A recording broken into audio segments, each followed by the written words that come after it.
Magandang umaga sa lahat. Ngayong umaga ay babasahin po natin ang ika-26 na kabanata ng ikalawang kronika at ang magbabahagi ng salita ay si Pastor Joash. Makikita po natin dito na kahit sa mga nakaraang mga kabanata ay patulit-ulit na nangyayari kung ano ang nasa kasaysayan. Sa umpisa ay nagsisimulang gawin ng tama ang mga hari, ang kalugod-lugod sa harap ng Diyos,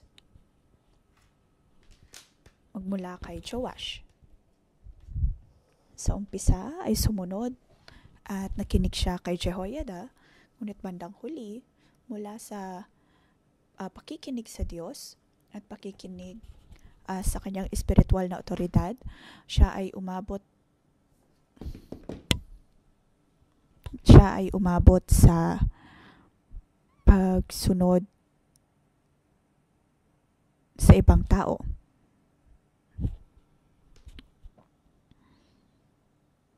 Narito po ang tungkol sa haring si Hosea.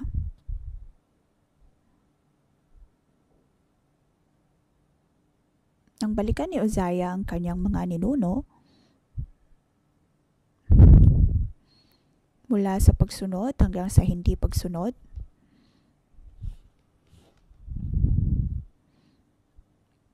ano ang naging dahilan upang sila ay lumayo mula sa Diyos?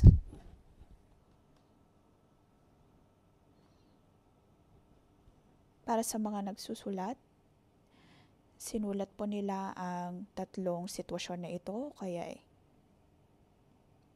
kabanatang ito. Ang katanungan ay kung kaya po ba nating sumunod sa Diyos hanggang sa kahuli-halian ng ating mga buhay.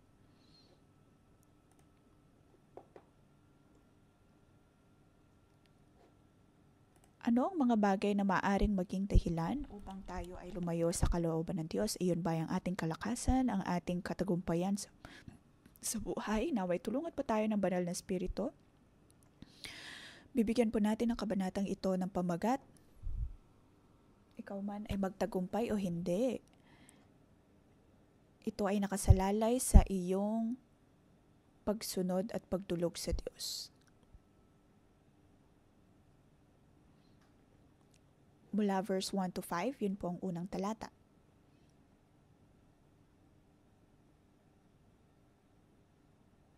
Ikaw ay nagtagumpay dahil ikaw ay sumunod sa salita ng Diyos. Si Hosea ang sumunod na naging hari sa edad na 16.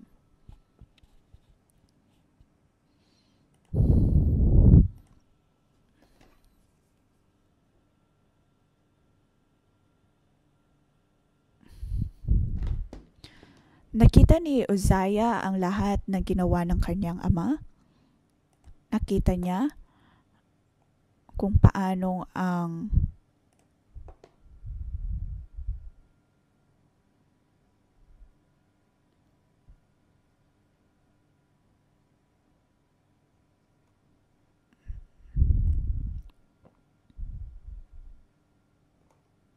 nakita ni Hosea ang lahat na nangyari sa naunang hari.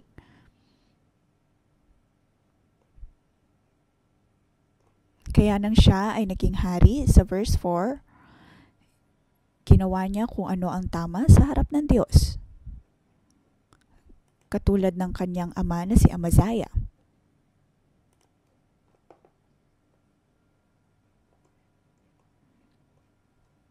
Si Amaziah ay handa na sumunod dahil nakita niya ang katagumpayan ng kanyang ama. At nakita niya kung paanong nagtiwala ang kanyang ama mula sa Diyos. Ngunit sa verse 5 ay nagkaroon ng konklusyon. Habang nabubuhay si Zacarias na nagturo sa kanya na matakot sa Diyos, naglingkod siya ng tapat kay Yahweh at pinagpapala siya ng Diyos. Ano ibig sabihin nito sa original na teksto? Nang ginawa niya kung ano ang tama sa harap ng Diyos? Parang pinapakita dito na mayroong limitasyon. Ginamit sa English ang salitang during the days of Zechariah. Sa Tagalog naman ay habang nabubuhay si Zacarias. Si Zacarias ang nagturo sa kanila kung paano sumunod sa Diyos. At nang siya ay nabubuhay, tinuruan niya si Uzziah. Kaya naman si Uzziah ay natutong tumulog sa Diyos. Nang mabasa ko ito, ako ay nagkaroon ng pakiramdam. Ang panahon na ating pagsunod sa Diyos, mayroon din po bang limitasyon? Na kung buhay pa ang isang taong ito, iyon ay ang palatandaan natin ng pagsunod. Halimbawa, sa ating pagsunod sa ating mga cell leader, siyempre hindi ito ibig sabihin na mamamatay ang ating cell leader. Ngunit halimbawa ay kung sila ay ipinadala sa ibang lugar, sa branch church, kaya pa rin pa nating sumunod sa Diyos. Pinapakita po nito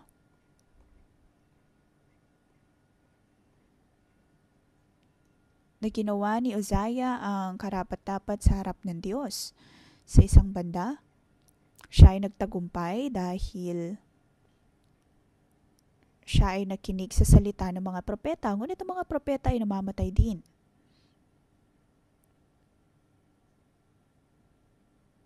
Siya ay nagtagumpay dahil sa proteksyon ng kanyang espiritual na otoridad. Ngunit kung sila ay mamamatay, dapat silang mag-ingat. Sa panlabas, maaaring para tayong sumusunod sa Diyos. Ngunit kung tutuusin, ay ang sinusunod natin ay ang tao. Halimbawa,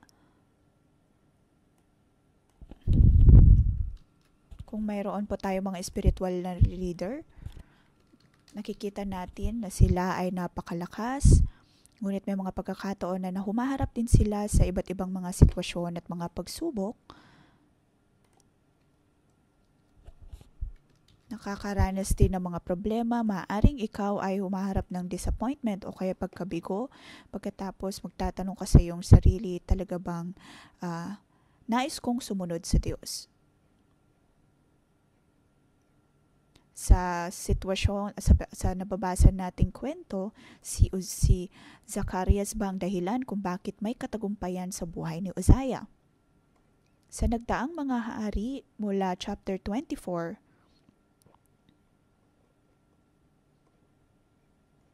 mayroon silang mga propeta, mga sugo ng Diyos upang paalalahanan sila.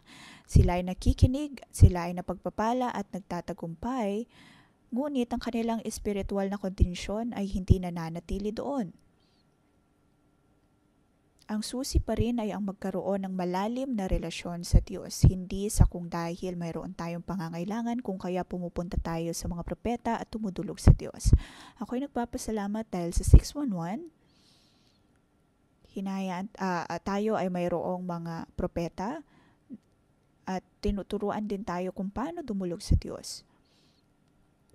Ngunit ang pinakamahalaga sa lahat ay ang tayo mismo ay mayroong malalim na ugnayan sa Diyos. Verse 5,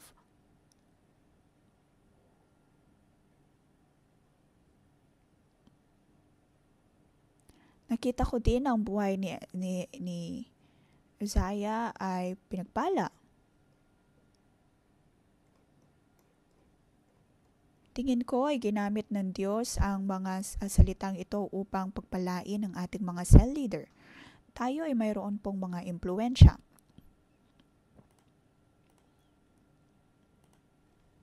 Na kung sino mang pumupunta sa ating cell group, nakikita nila ang Diyos. Tayo ay tinuturuan ng Diyos kung paano talagang sumunod sa Kanya.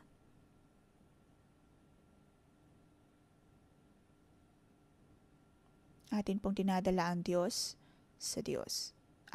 Atin pong dinadala ang ating mga cell members sa Diyos.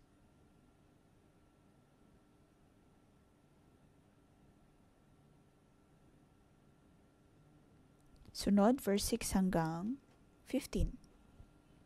Dapat po nating makita na ang tunay na tulong ay mula sa Diyos.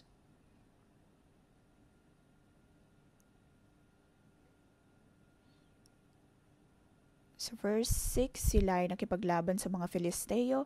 Verse 8, nagbayad sa kanya ng buwis sa mga Amonita at nakilala siya hanggang sa Ehipto dahil sa kanyang kapangyarihan. Napaka makapangyarihan ni Uzziah.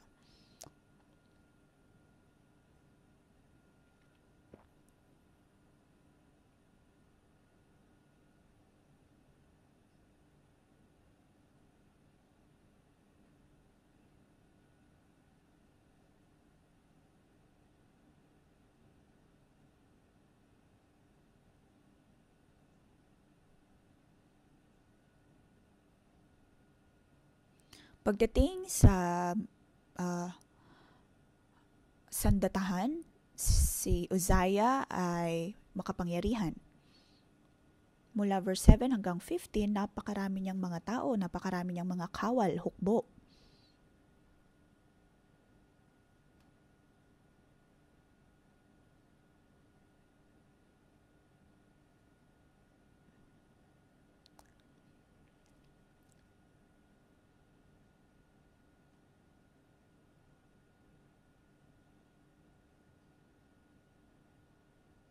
Ang salitang help o tulong ay nabanggit po dito ng 3 beses. Verse 7, tinulungan siya ng Diyos laban sa mga Filisteo. Verse 13, verse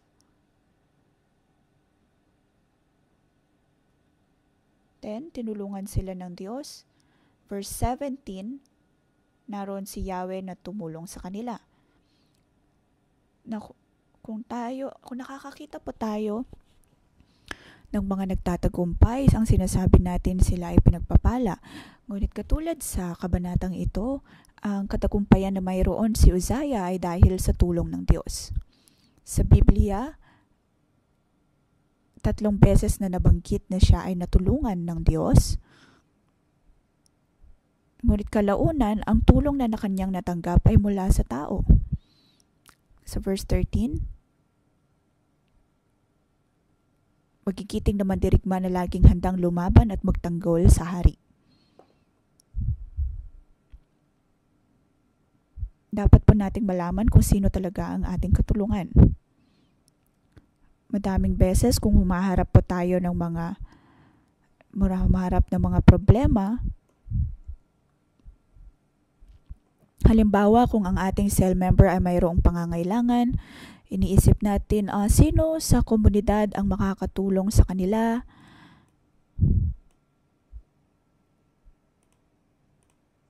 Tumitulog tayo sa mga doktor, sa maaaring profesional na makakatulong sa kanila.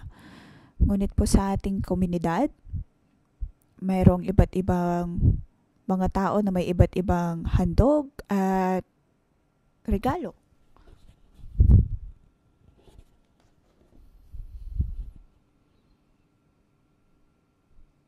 Tayo po ay pinagpapala at ang presensya ng Diyos ay nasa atin. Ngunit ang istorya ni Uzziah ay nagpapaalala po sa atin na ang tulong ay mula sa Diyos. Ang Diyos ang siyang tumulong sa kanila.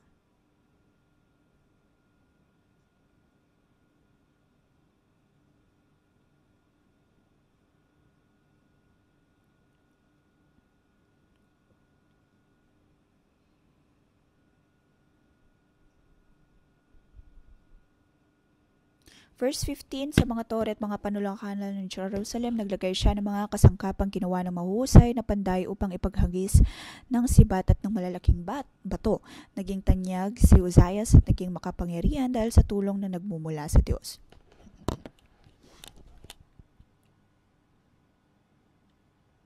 Sa English ay ginamit po ang greatly help. Ibig sabihin dahil sa kamangha-manghang pagkilos at pagtulong ng Diyos. Para sa mga nagbabasas, lalo na sa mga Israelita, ano sinusubukang ipakita ng manunulat sa mga Israelita? Nais niyang ipakita na ang kanilang pagbabalik sa Jerusalem ay dahil sa tulong ng Diyos.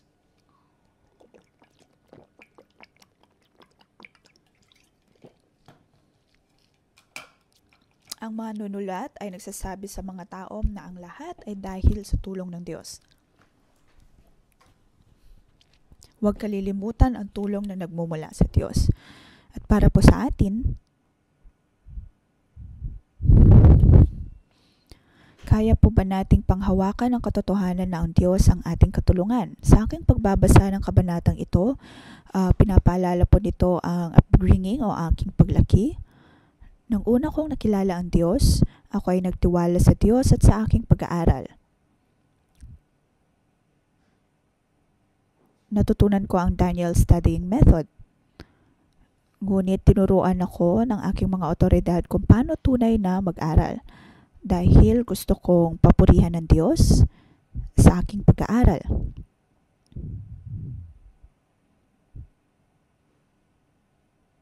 Nagkaroon ako ng public exam. Sabi nila magtiwala sa Diyos. Kaya naman bago ako mag-aral, nananalangin ako, tumutulog sa pang-umagang diskusyon at laging sinasabi sa Diyos, Panginoon, aking pinagkakatiwala ang aking pag-aaral sa iyo dahil wala akong pera, wala akong tutor. Kaya nagtiwala ako sa Diyos ng buong puso.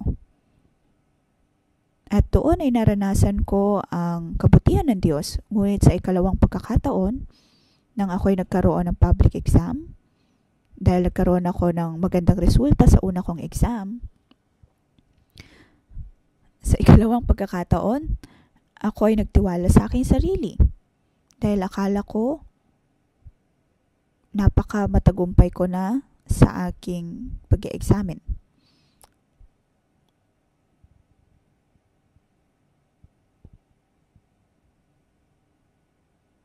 Ngunit sa loob-loob ko ay naroon ang pakiramdam na kayang-kaya ko ng exam.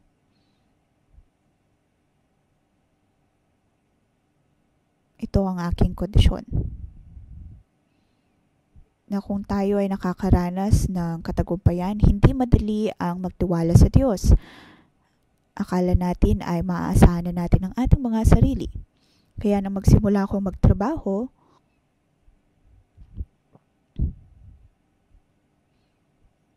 naalala ko unang pagkakataon,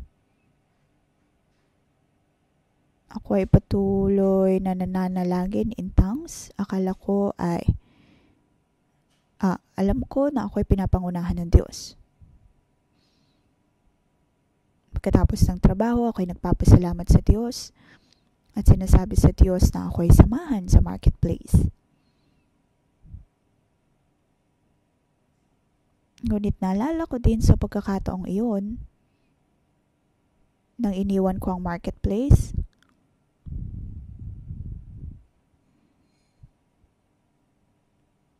hindi na ako nagtitiwala sa Diyos, pagkus ay nagtitiwala lamang sa aking sarili.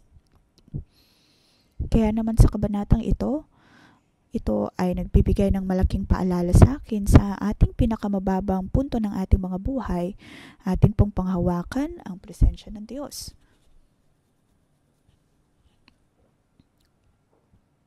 Naniniwala ako na si Uzziah ay nagtiwala sa Diyos sa batang gulang, ngunit habang patuloy siyang naghahari,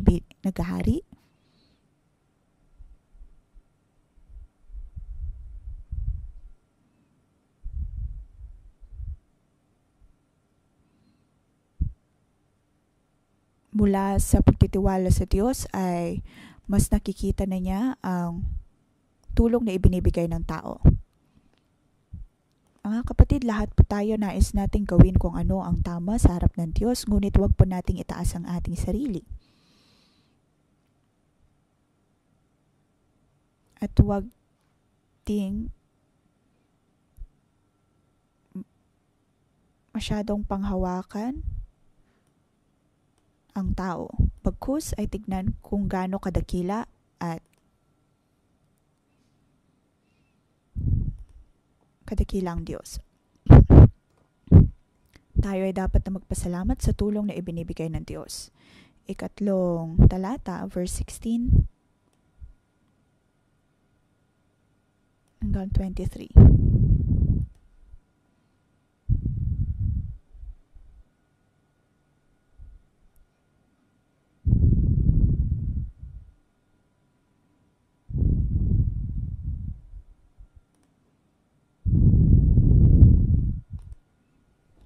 Sa original na teksto,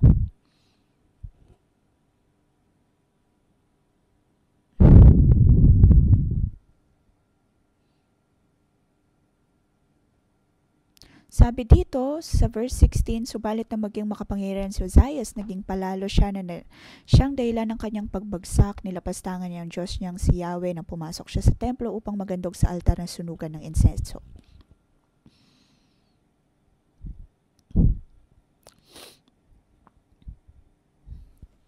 At dahil lamang siya ay naging makapangyarihan, naging dahilan ito ng kanyang pagbaba. Nakita niya lamang ang kanyang sarili.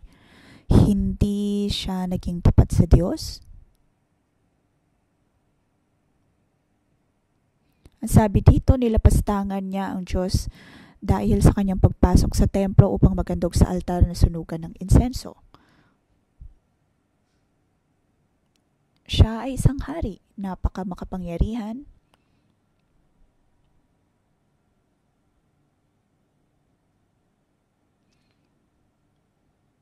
Ngunit bakit hindi siya naging tapat sa Diyos at ngayon nga ay nilapastangan pa ang templo ng Diyos? Hindi na po naibahagi pa ng mas madami pang detalye ito. Ngunit kung ilalagay ko ang aking sarili sa sitwasyon na ito, tayo po ba ay katulad niya? Madalas, alam po natin kung ano ang tinuturo ng Diyos. Ngunit dumadating sa sitwasyon na nakakalimutan po natin ang batas ng Diyos. Kita ko dito ang kayabangan na mayroon si Uzzias. Nais niyang kunin ang otoridad na mayroon ng mga pari.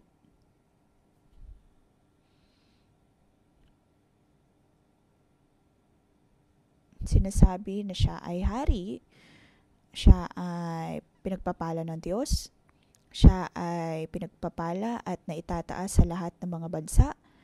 Ngayon, bakit siya kailangang kontrolin ng mga pari?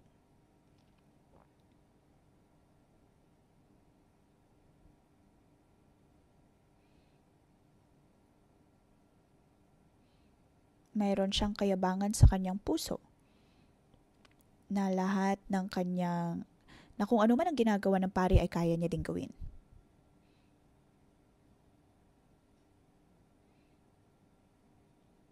Ngayon, para bang sinasabi ni Uzzias, nais niyang makita ng lahat na siya ay kakaiba.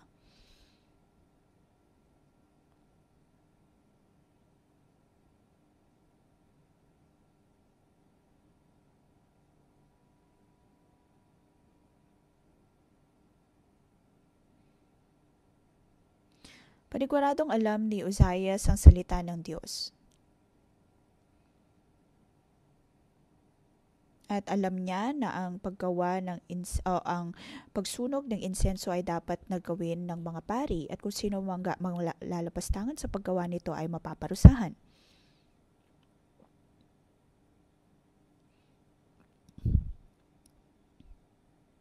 Sabi sa 17, sinundan siya ng paring si Azarias kasamang 80 matatapang na pari ni Yahweh.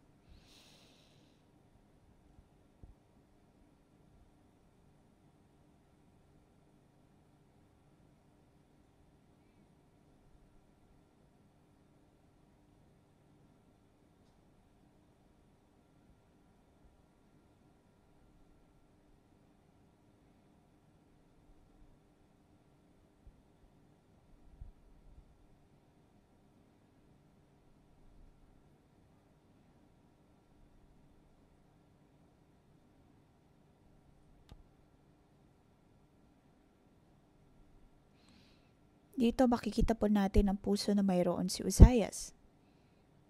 Ang kanyang nais ay ang tumanggap ng pagpuri. Mga kapatid, ganito rin pa ang ating puso.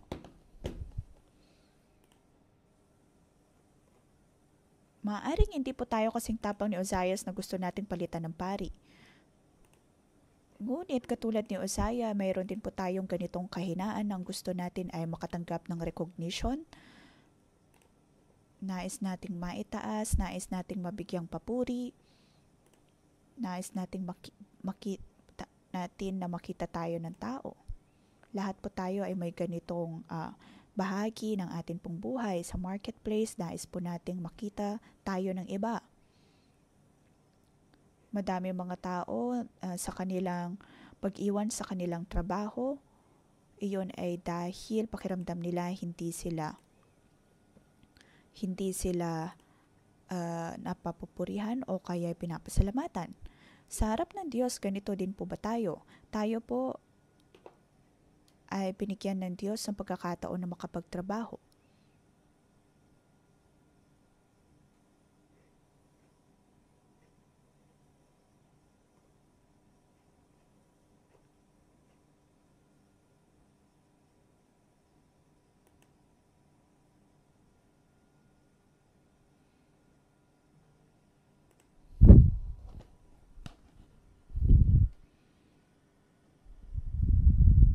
Tayo po ay pinapaalalahanan ng Diyos na dapat tayong maging maingat.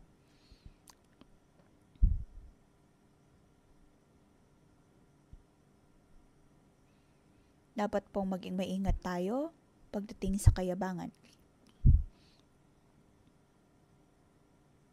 Hindi natuto si Uzzias mula sa kamalian ng kanyang mga ninuno. Hindi niya nakita na ang pagbagsak ng kanyang mga ninuno dahil sa kanilang kayabangan.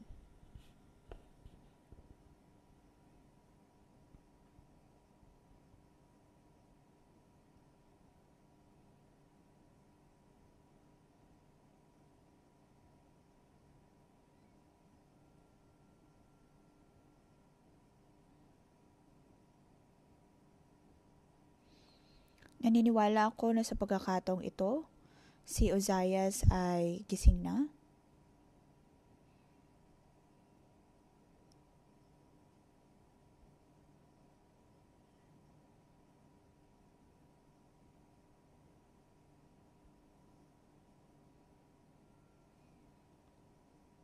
Si Uzzias ay sinusubok tulukan ng mga pari ng may pag-ibig, ngunit hinindian niya ito hanggang sa siya ay nagkaroon ng ketong. Sa kanyang buong buhay, para bang ginagawa niya ang tama sa Diyos, sa harap ng Diyos, ngunit nahulog din siya sa kayabangan. At ngayon nga ay naparusahan ng ketong.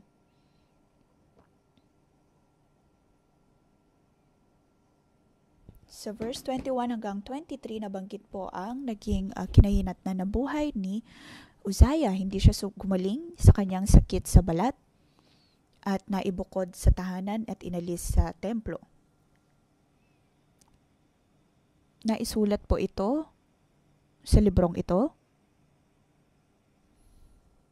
na siya ay nagkaroon ng ketong.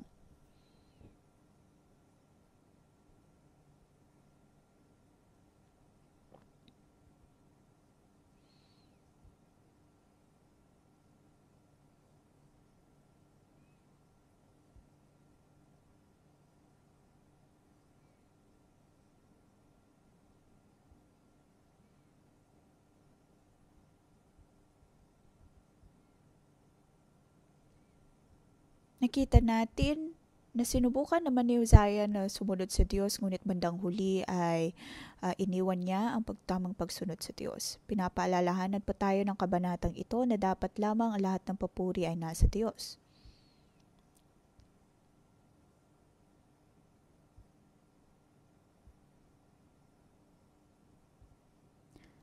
Sa ating pagbibigay ng patotoo sa Diyos, madalas ay binibigay po natin sa Kanya ang lahat ng papuri.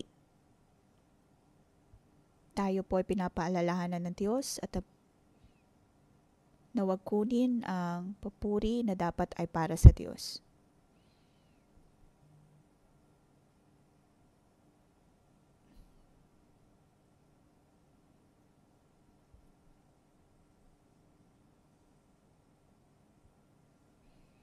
Naway ang banal na Espiritu ng Diyos ang mangusap po sa ating lahat.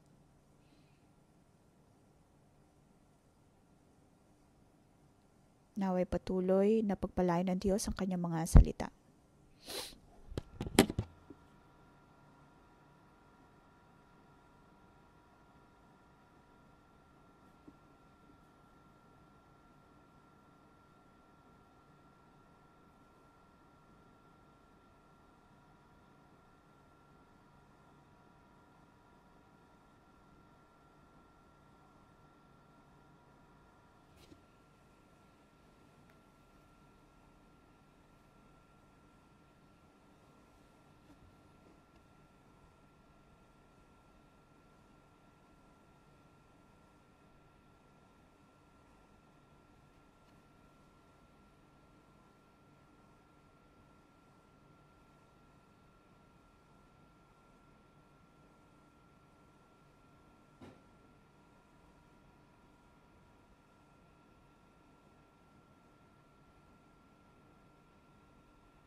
Tayo po ay magpasalamat sa Diyos.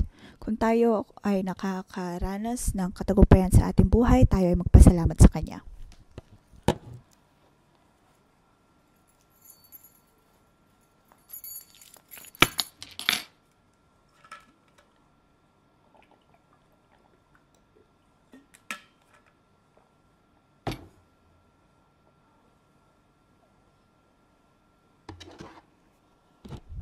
Panginoon, kami nagpapasalamat sa iyo sa 611.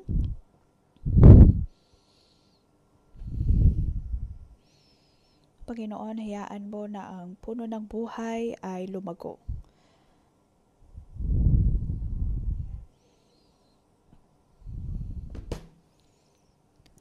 Panginoon, ang paglago ng puno ng buhay ay hindi dahil sa aming kadakilaan o sa aming kagalingan. Katulad ni Pastor Joshua, iyo sinasabi, O Diyos, na ikaw ang siyang nagpapalago ng puno na ito. Napakarami naming mga patotoo, ngunit ang lahat ay dahil sa iyo. Bawat araw, O Diyos, ang aming nararanasan sa pang-umagang debosyon o kaya sa Sunday service, ang lahat ay dahil sa iyo. Ikaw ang nagbibigay sa amin ng katagumpayan.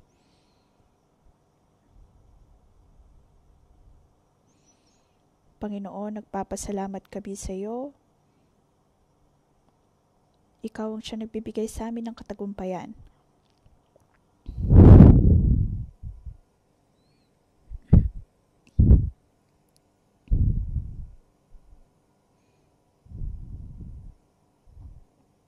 Panginoon, kami nagpapasalamat sa iyo sa ngalan ni Jesus. Amen.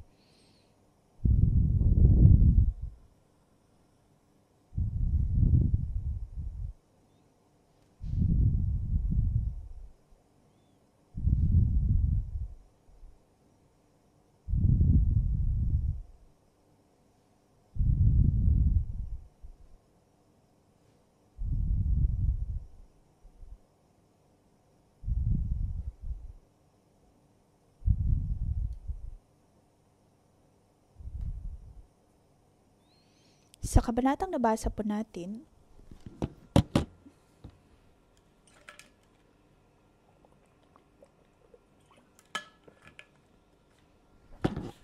na si Zacarias ang nagturo kay Uzziah na magkaroon ng banal na takot sa Diyos.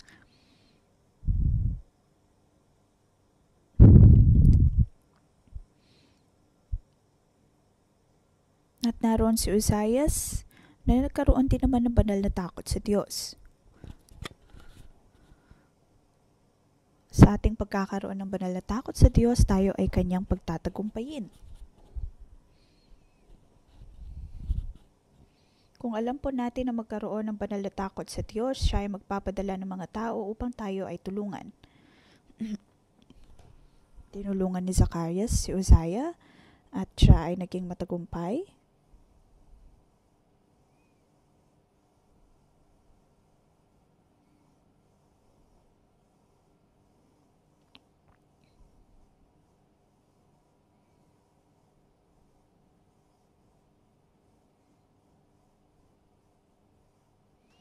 Ngayon tayo po ay manalangin.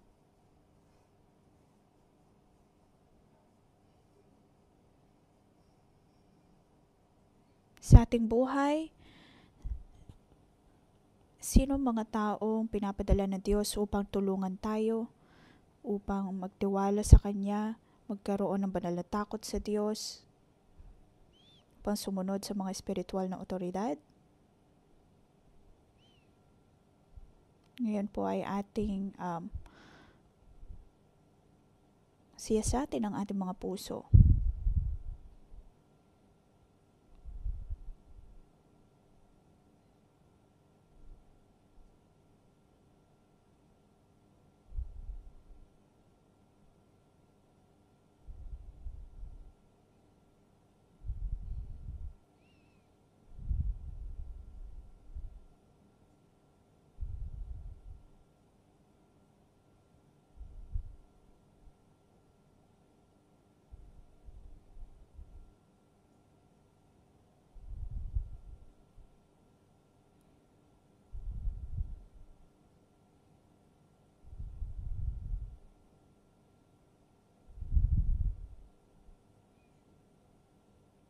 Tayo po ay pinapadalhan ng Diyos ng mga pastor, ng mga taong makakatulong sa atin upang makilala ang Diyos. Upang sundin ang salita ng mga propeta, sundin ang salita ng ating mga pastor, ng mga simo, espiritual na otoridad, ngunit madalas ay hindi tayo nakikinig. Sa atin pong pasasalamat sa Diyos, Panginoon, kami ay tumutulog sa iyo.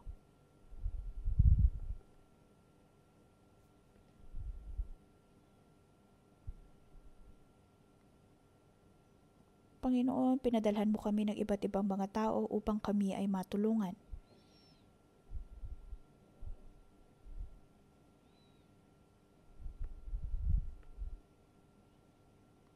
Panginoon, ako ay nagpapasalamat sa iyo.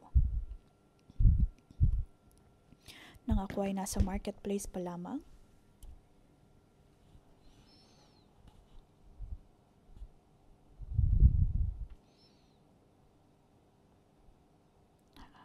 habang nagkakaroon ng financial tsunami na wala ang aking trabaho, nawalan ako ng direksyon.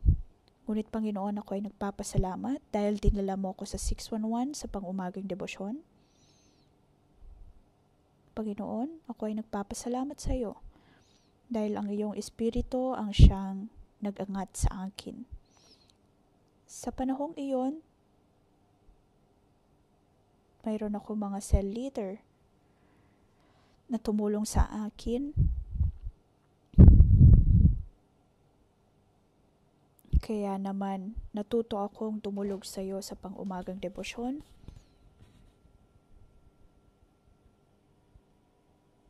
Sa aking pagpasok sa cell group, tinuruan ako ng aking dating cell leader na sumunod sa iyo at bawat araw ako ay lumalago.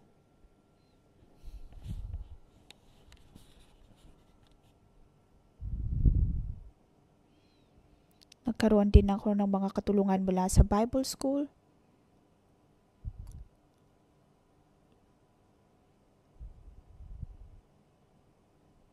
Bawat araw, O Diyos,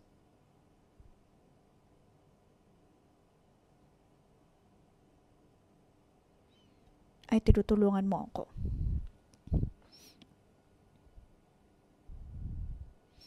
Pinadala mo din si Pastor Ruby na tinulungan niya akong makapaglingkod sa anyo. Ngayon, gamitin po natin ang ating cellphone.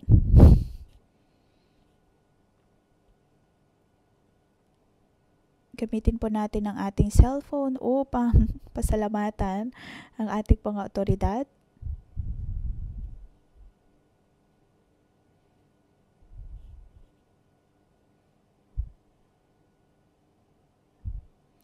Maaring hindi na kayo wala na kayo sa cell group ng inyong mga dating cell leader.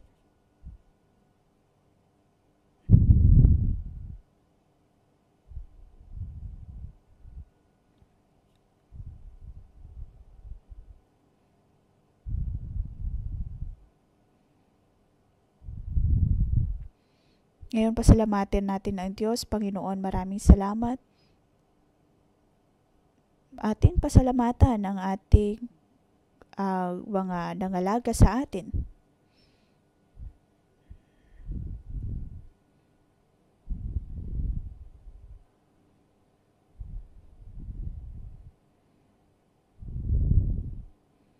Huwag tayo maging katulad ni Uzziah.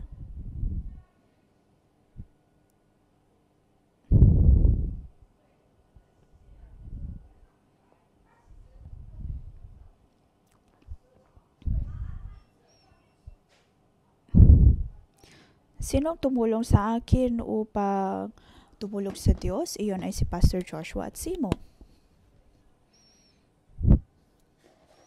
Napakahirap sa atin na kung wala sa tulong ni Pastor Joshua at Simo, hindi ako matututong magtungo sa pang-umagang debosyon. Silang tumutulong sa amin upang tumulog sa Diyos lagi.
Panginoon, ikaw ang nagpadala ng mga propeta, ng mga tagapagturo, mga pastor, upang mangusap sa amin pong mga buhay.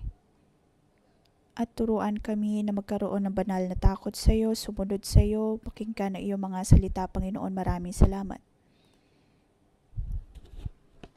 Nakikita mo ang bawat naming pangangailangan. Nakikita mo ang aming mga kahinaan. At pinadala mo ang mga tao upang kami ay tulungan. Upang kami ay magkaroon ng katagumpayan mula sa aming mga kaaway.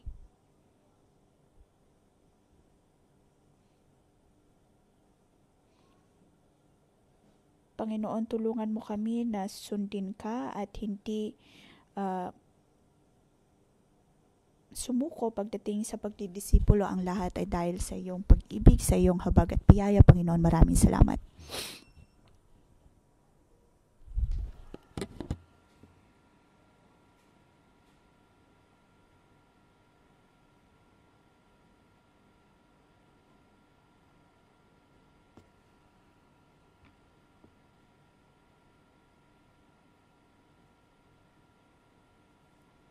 Tayo po ay humarap sa Diyos.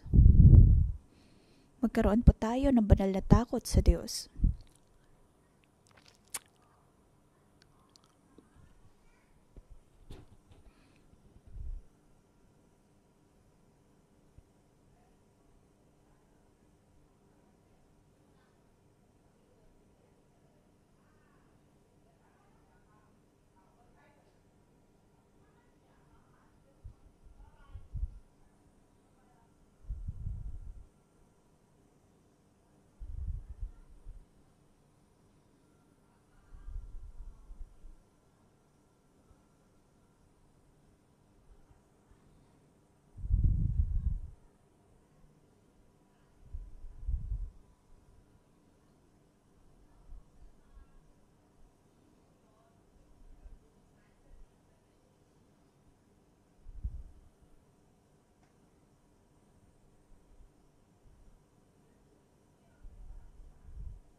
Tapos manalangin, katulad ni Uzziah matapos siyang maging hari. Kanyang sinasabi na ang tulong ay mula sa Diyos, ngunit hanggang doon na lamang.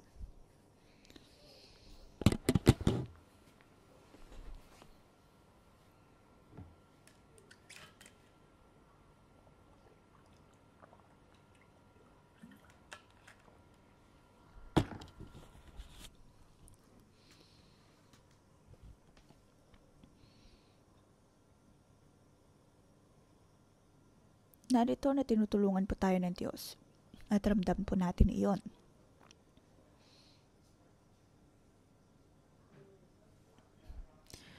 May mga pagkakataon na akala natin hindi natin kailangan ang tulong ng iba, mga levita, ng mga pari, ng mga pastor, ng mga cell leader o kahit sino upang tulungan tayo. Muli, siyasatin po natin ang ating buhay kung katulad po tayo ni Uzziah.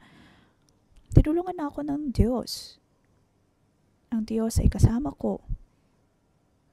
Tinutulungan ako magtagumpay.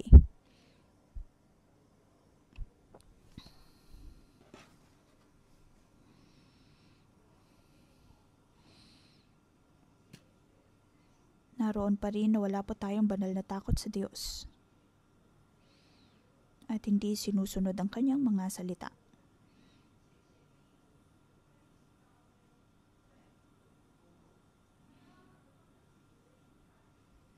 Kailangan po natin ng tao upang paalalahanan tayo. Sa pagpapaalala ng mga pari sa atin, tayo po ba ay nagagalit?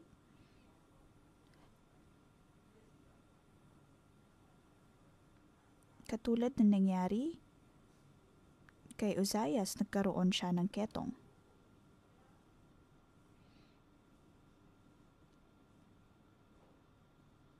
Ang Diyos ay nagpadala ng kalamidad.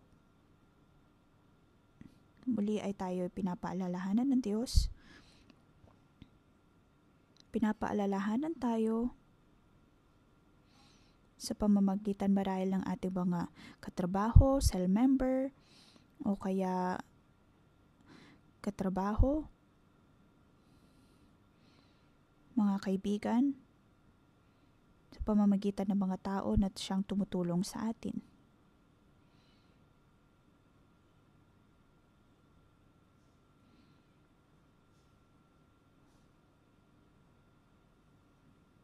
Lagi nating iniisip na ang Diyos ay kasama natin. Sinasabi na mas banal tayo kaysa sa iba. Na para bang sinasabi sa iba na hindi sila kwalipikado na itama tayo o kaya ipaalalahanan tayo. Muli tayo po ay tumulog sa Diyos at humingi ng tawad. Marahil ikaw ay pinapaalalahanan ni Pastor Joshua, ikaw manatatanggap mo iyon. Ngunit kapag normal lamang na kongregasyon, katrabaho o kaya cell member ang nagpapaalala sa iyo, ikaw ay nagkakaroon ng hindi magandang reaksyon.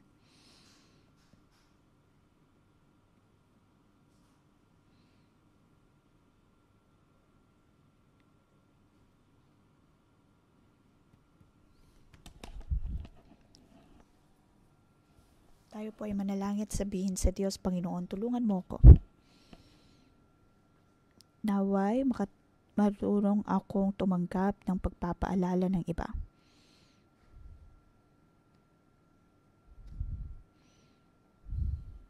Huwag po nating isipin na dahil naroon na ang Diyos ay kaya na nating gawin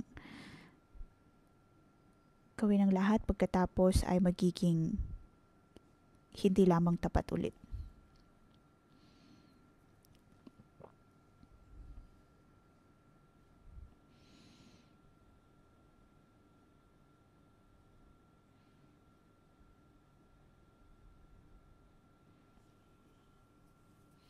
Pag tayo ay pinapaalalahanan ng ating mga kakilala, tayo ay nagagalit. Katulad ni Uzziah, siya ay nagalit.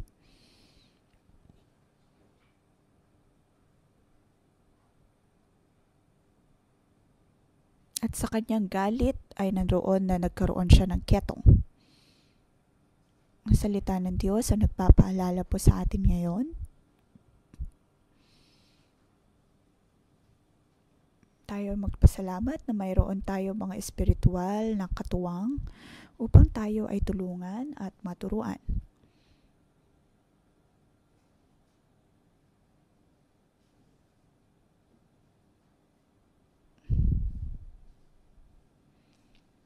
Ang salita ng Diyos ay napakatotoo.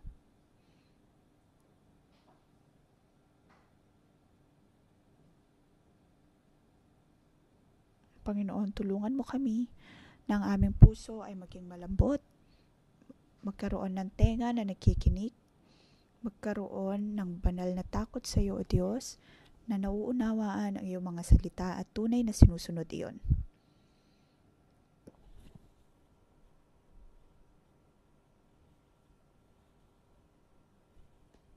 Na sa aming pagkikinig sa mga propeta, ikaw ay amin din mapapakinggan.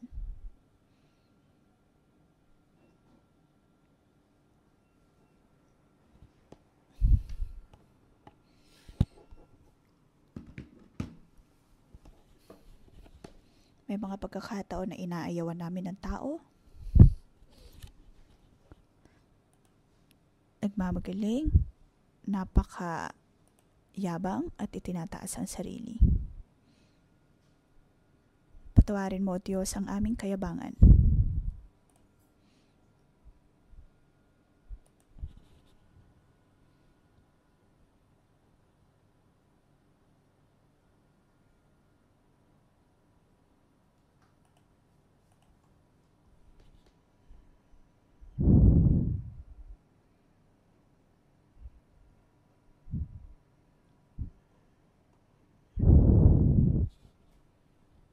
Tayo po ay manalangin, lagi pong ilagay ang ating kamay sa ating tenga.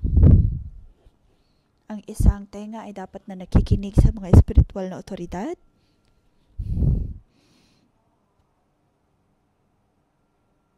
Mga salita na nangungusap sa atin, pinapadala ng Diyos ang iba't ibang mga tao upang mangusap sa atin. Dapat ang pareho nating tenga ay marunong makinig.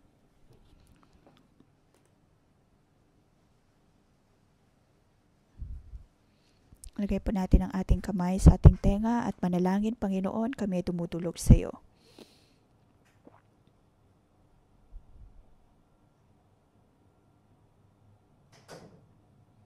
Panginoon, buksan mo ang aming tenga.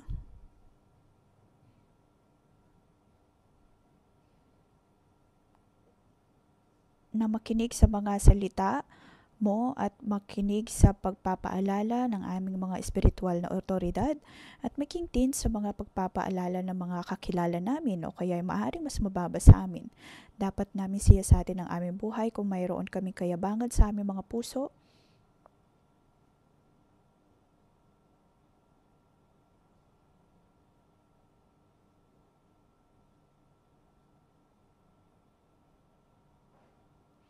Panginoon, tulungan mo ako. Tulungan mo ako sa lahat ng oras. Dapat akong makinig sa salita ng aking mga otoridad. Sumunod din kahit sa aking mga kaibigan, sa mga mas mababa sa akin at patuloy na siya sa atin ang aking puso. Panginoon, ipakita mo ang iyong salita sa akin ngayon at nang mapalagaan ng aking puso, makatanggap ng pagtulong mula sa iyo. Patuloy na magkaroon ng banal na takot sa iyo.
ngalan ng Panginoong Yesus, sa akin pinagpapala ang bawat isa.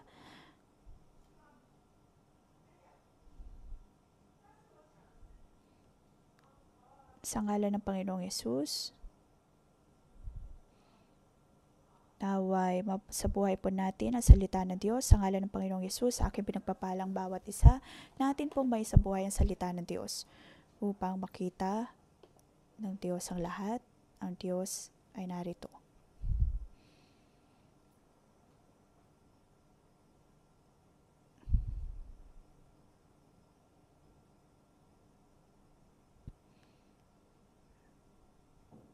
Panginoon, maraming salamat. Ang lahat ay mapagpapala.